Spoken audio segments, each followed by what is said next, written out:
So guys बहुत सारे बच्चे होंगे जिनको लॉग टेबल नहीं आता होगा। तो नॉर्मली ज़्यादातर बच्चे क्या करते हैं, मतलब लॉग टेबल सीखने जाते हैं। तो अगर आपको भी लॉग टेबल सीखना है तो डिस्क्रिप्शन में लिंक दिया, जाके सीख सकते हो। बट सही बोलूँ ना, इससे तो मेरा व्यू बढ़ेगा, बट ये तरीका अभी एग्जाम के टाइम बिल्कुल सही नहीं है।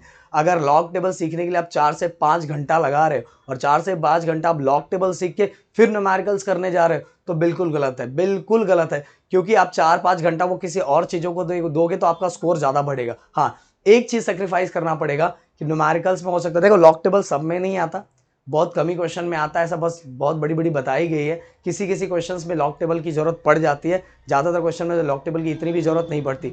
तो फिर भी चलो हम ऐसा समझ के चलते हैं कि 16 मार्क्स का न्यूमेरिकल मैं सेक्रीफाइस कर लूंगा 10-11 मार्क्स से। क्योंकि अगर वो 16 मार्क्स के चक्कर में जाओगे तो हो सकता है आपको 16 मार्क्स मिले ना, वैसे भी ना मिले, वैसे मैंने मिला, बट बहुत सारी चीजें आप डुबा के आ जाओगे, बहुत सारी चीजें पढ़ के छोड़ के आ जाओ। क्या लगता है कि आप 16 मार्क्स पूरा लॉग टेबल करके जा रहे हो तो आप 16 के 16 मार्क्स न्यूमेरिकल में निकाल लोगे? बहुत कम चांस है। क्योंकि अगर इतने दिनों में आपने लॉग टेबल नहीं सीखा तो आप 16 के 16 मार्क्स निकाल लोगे? सोचो ये चीज, जो फैक्ट वाली बातें कर रहा हूं उसकी बात सुन। तो आपको यहाँ सेक्रीफाइस करना है 10-11 मार्क्स से। अब वो 10-11 मार्क्स आप किस तरह से निकालोगे, और जो बाकी टाइम हम लॉग टेबल को देने वाले हैं वो बाकी चीजों को दे दो।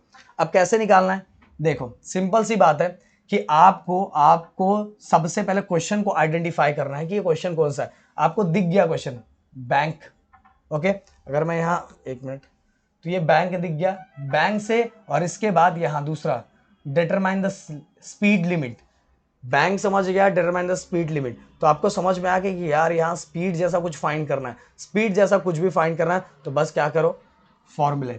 और मिनिमम के लिए आप सभी को याद रहना चाहिए, ऊपर माइनस रहता है नीचे प्लस रहता है, और मैक्सिमम के लिए ऊपर प्लस रहता है नीचे क्या रहता है, माइनस रहता है, इस तरह से। और बाकी चीजें आपने, मैंने बोला फॉर्मूले सबसे इंपॉर्टेंट होता है, फॉर्मूले, फॉर्मूले लिख दिया, आपको वहां आपके मार्क्स कुछ जोली में आ गए। और कितने मार्क्स की चीजें आएगी यार, 3 मार्क्स का अगर न्यूमेरिकल या 2 मार्क्स है, 3 मार्क्स का न्यूमेरिकल आया तो भाई आपने पहला जो फॉर्मूला लिखा और दूसरा जिसमें पुटिंग किया वहीं आपको 1 मार्क्स मिल गया।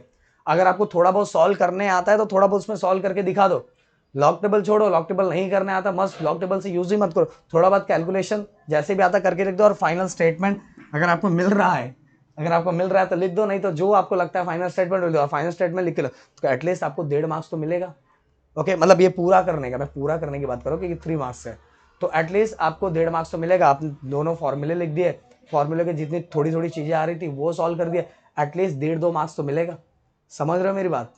और बाकी आप थ्योरी वाला पार्ट कर ही रहे हो, तो इससे आप न्यूमेरिकल्स में पूरी चीजें, तो न्यूमेरिकल्स में सबसे इंपॉर्टेंट गिवन के मार्क्स नहीं मिलते, बट गिवन नहीं लिखोगे तो मार्क्स चले जाएंगे। तो इसलिए गिवन लिखो, फॉर्मूला लिखो, फॉर्मूला में पुटिंग कर दो। ओके, फॉर्मूले में पुटिंग करके रख दो, और फॉर्मूले में पुटिंग करके रखो, जितना जैसे सॉल्व करना है वैसा कर दो। इसके बाद जो जो फॉर्मूले वाले लिख के उसमें पुटिंग करके दिखा दो।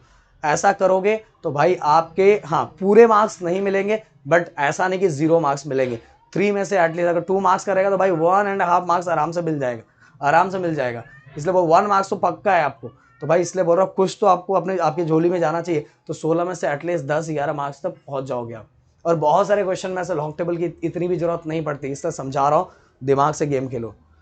ओके, समझ में आया ना? Thank you so much guys, जय हिंद दोस्तों।